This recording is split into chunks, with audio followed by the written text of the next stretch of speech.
Good morning and welcome to America's Home Cooking. My cat's talking at the same time. I bought cod fillets. They're thick and about this size. So there's a lot of protein in here. I bought 4 of them. And what I'm going to do is I have my discard here. I'll show you. I have my culture discard here. I've got it stirred up. You always have to stir your discard up because if you take a look, you can see there's liquid at the top. Once you mix it all up, it's fine. A lot of the culture in this is already dead, but the cultures are still there that your body needs. So this is why I use it in place of a lot of things. Instead of putting it in the compost or burying it in the yard or down the sink, I'm going to do it this way. I have a bowl here. I'm actually going to pour some of this in here. And you can see once you mix it, it looks fine. I guess about 1/4 of a cup is what I've got here.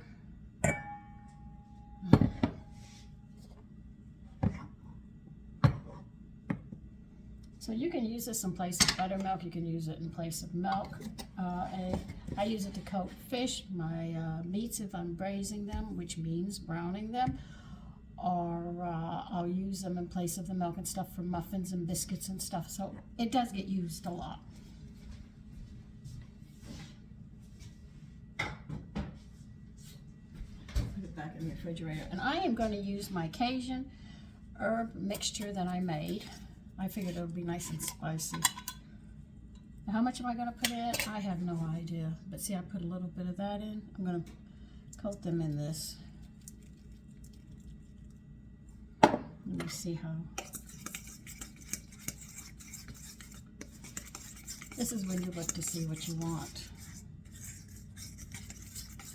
And see, this actually holds better than eggs and stuff. This is why I like using the culture. They say dip in milk, dip in this and that. And I just find it sticks better. It holds the herbs to the seasonings as well. And I'm just going to do that. Now I'm trying an experiment today, so I did not show you, but I'm in the process of using my incorn culture, which I showed you how to make the incorn, because they said if you use it right away when you make it, that it's not real sour or anything. So I've been using it for I've been feeding it once a week and doing everything that I told you that I do with it, and I'm hoping now that it has built up a good enough flavor that I can sit there and use it. And I explained that incorn flour doesn't have as many chains on it, the grains, which is causing a lot of people with diabetes and not diabetes, gluten intolerant, because they've changed the chains of the starch. They used to just be 2, and now there's like 16 of them, and it's giving people a hard time. This is where they're playing around with the food, and they really don't know what they're doing. They say, oh, it looks nice, or it does this, or something, but they don't see the long-term effect until years later, and everybody's used it because, you know, people are getting allergic to food, something that had never happened before. So something's going on. Okay, I've got them well coated, as you can see. I have to put you on pause. I've got to go get my oil in my frying pan. Okay, I'm going to be using my cast iron today. I'm going to put a 1/2 stick of butter in it. Now the flour I'm using, like I said, I collect my flours, so I've got a whole bunch in here, but if you ask me which ones they are, I have no idea. Whenever I make something of extra flour, I throw it in there. So this is going to be corn oil and butter, which is going to give it a different flavor. You mix these oils up with butter, and you can come up with some really beautiful ones. Ones that I like with veal cutlet is olive oil, and not olive oil. Yeah, olive oil, and what do I use? Oh, I can't remember offhand, but I have used peanut oil with butter, which is a really nice one. I've used olive oil and butter, and that's really nice. I've used, when I don't want any flavor, I'll use sunflower or safflower. Corn oil I use for popcorn, and sometimes I'll mix it with butter and do things with it, which I'm doing today, which is a little different.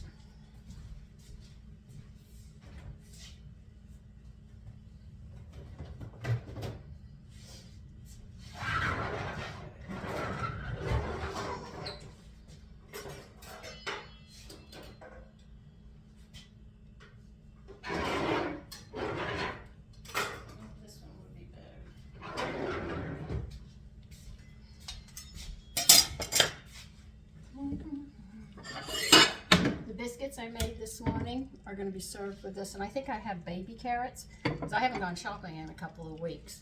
My list is like this big so far. I have to get things together, I really do. And so I'm just using what I have in the house until further notice. And we've been sick, so I really haven't been cooking a lot. I've mostly made soups for us or stews, and my sons have loved them. I found a Creole stew I'm thinking about making. I gotta find that recipe again. I lost it. Don't get upset. I always lose something because when you have that many cookbooks, you just don't know where to go. But I want to go to a Middle Eastern store and buy dates. So for the Super Bowl, instead of having the regular chips and stuff, let's make stuffed dates. I actually have two. I have one that's from the Roman time. It has black pepper in it. It has different nuts in it. And we have to cook the honey down to make it more like into a candy state. This is what, I guess, while the Christians were being eaten by the lions, or the gladiators were killing the Christians, and everybody's going, yay! Thumbs up means death, thumbs down meant that you would live. No, they do it the opposite, saying thumbs up means you live. No, it meant you were going to heaven. This meant you were stuck on the earth. A lot of people don't know that. But anyway, I'd like to make that. I think that while you're watching the game and all, it would be a nice, different treat, you know. And this year, I hope to catch it. I haven't watched it in many years. My husband got me off of it when Tom Landry died. That was it for the Dallas Cowboys, but I'm a cowgirl, what can I say? I was raised in Texas. Now what's funny is I don't like the Texas Oilers, but I do love the Cowboys, and I do love Green Bay Packers. So I want to make sure we have something interesting. Or maybe I'll make tiny little mushroom pizzas that are about this big to munch on. But the thing is there's many different things you can make and lay out a lovely buffet that would be much different from anything else. Like this summer, when it starts to get warm, I'm going to show you how to make salads with meats and fish and stuff on them. So for you who pack meals for your loved one, your husband, you could sit there and send him a lovely meal, put the dressing on the side in a little container and put it in, and serve it with some toast or some bread or something. He will be in hot heaven. You get a thermos with coffee, or if he drinks tea. He can't have his beer, but he could have something like that. He'd be very happy. Because they can only eat sandwiches for so long, and then they're going to upchuck and say, look, if I eat another sandwich, I'm going to upchuck. That's the proper terminology for vomiting, which is the medical term, which is, you know.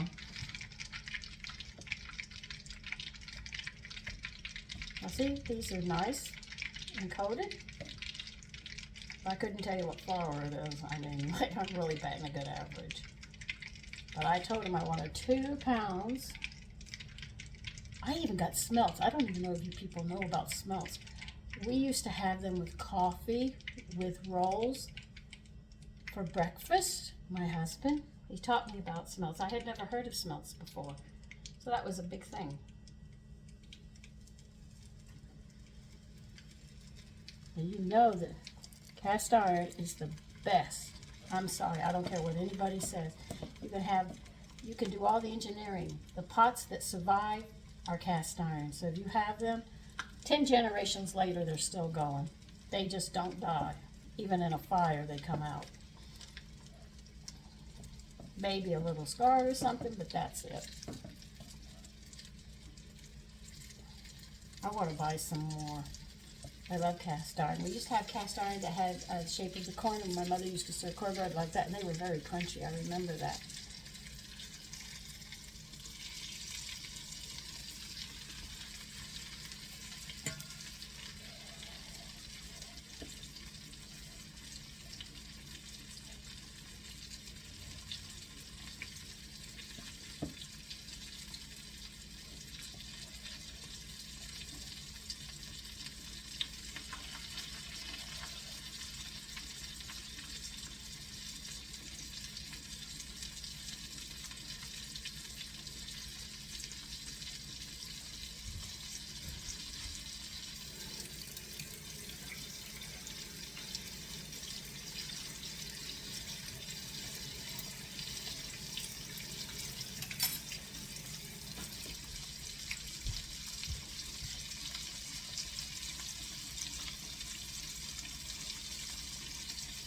We even had some grilled salmon, and that was really, really good. And we made like an egg cream sauce to go over it. Came out very nice. I had to think of something that they could eat, keep their protein up though they were sick. So I was like in a catch trying to make sure I got everything right for them. So this summer we're going to be doing some things differently, and I'm hoping to get some venison. For people who don't know what venison is, it's deer meat. If my butcher can get it, I want to make venison hamburgers. And I have a wild game mixture of seasonings, which I would love to put on those hamburgers. And I might put bacon with it. Oh, I don't know, maybe a red onion. I don't know, but I want to get at least 5 pounds. I think it would be really, really nice.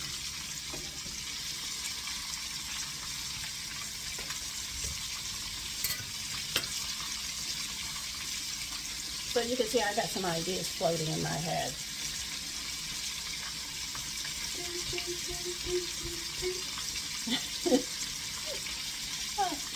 I tell you, you should be able to enjoy old age.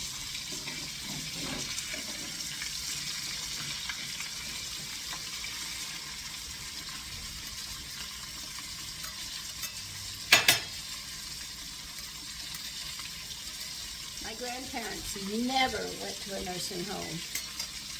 My mother did not go to a nursing home. She died in her apartment. My father, well, he was stupid. He died falling off a tree down a cliff. I think he died in midair. Like they said, it's the fear that'll do it. And he was always like that. He hated waiting for people. That was his big thing. I think that's where I get that attitude from him. If you don't get up and do it, I'll do it myself. Thank you very much.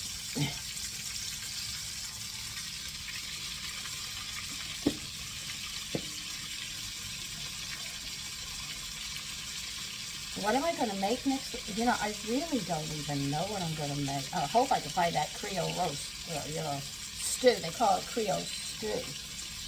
I really want to make that. It sounds really good.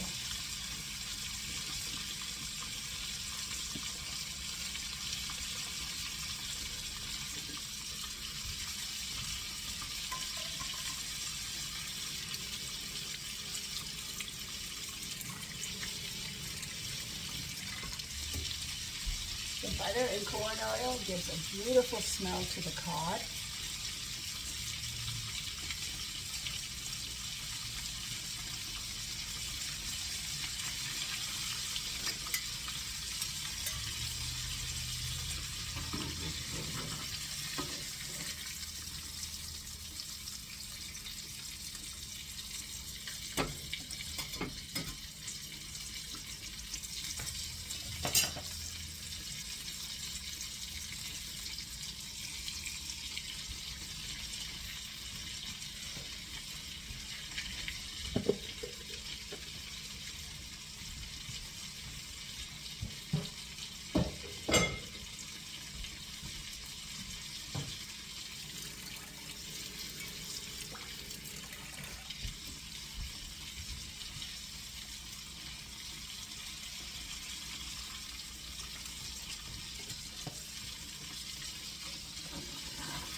Because these are large, they don't fall apart as easy. Because you know fish cooks very quickly. But look how nice they are. Don't they look nice? It's just a different way of doing it. If these come out nice, I'm going to buy some more.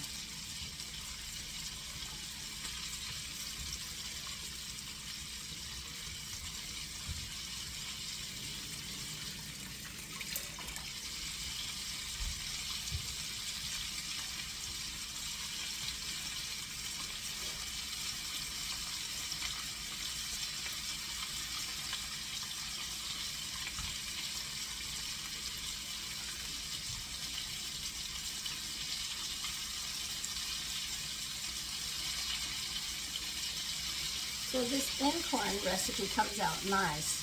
We'll go ahead and make incorn. I have to make another culture because I used all the culture I had, and we'll, you know, make it again. So I'm sure you're still taking care of yours. But it said to give it time so it could sit there and, you know, get the sourness. That's what took so long, because I said we're going to make it, but you must have thought I forgot, but I didn't.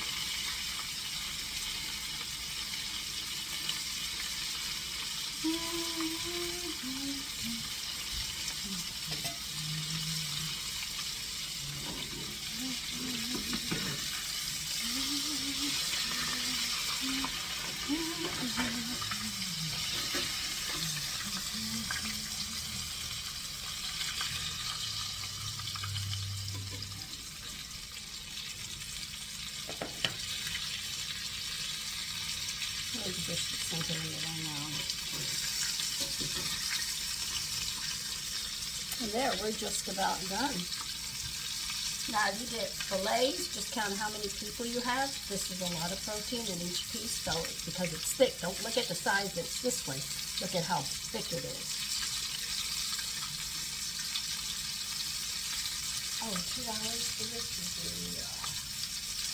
is the items we were talking about. Hold on a minute, I almost forgot my time.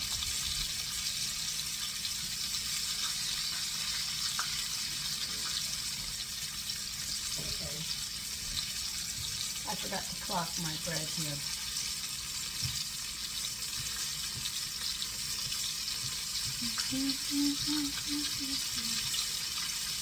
Yes, I have fun.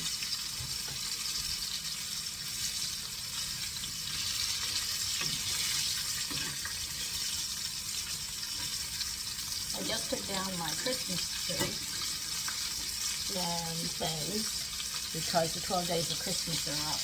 I've heard businesses say 12 days before Christmas, the 12 days before Christmas. It was never 12 days before Christmas.